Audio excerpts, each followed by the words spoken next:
Vijay meeting பார்க்கும்போது எனக்கு உண்மையிலே ஷாக்காக இருந்தது.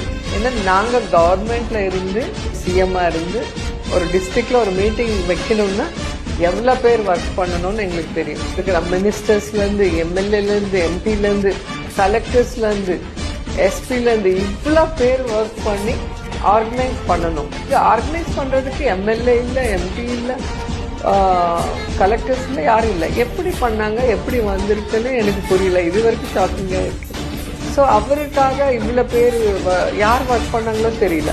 யாருக்குமே ஐடென்டிஃபிகேஷன் இல்லை. இவர் பண்ணார் தெரியல. ஸோ அவங்களா க்ரௌட் வர மாதிரி நம்ம பார்த்துருக்கோம்.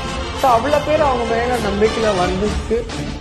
கண்டிப்பாக அவங்க தமிழ்நாடு ஃபுல்லாக பாத யாத்திரை பண்ணி இடத்துல என்ன ஜனங்க உங்ககிட்ட எதிர்பார்க்குறாங்கன்ட்டு விஜய் சார் தெரிஞ்சுக்கிட்டு அது என்ன செய்ய போகிறாங்கன்னு ஒரு மேனிஃபெஸ்டோ இருக்கும் இல்லையா எலெக்ஷன் முன்னாடி, அது கொடுக்கும்போது தான் ஜனங்களுக்கு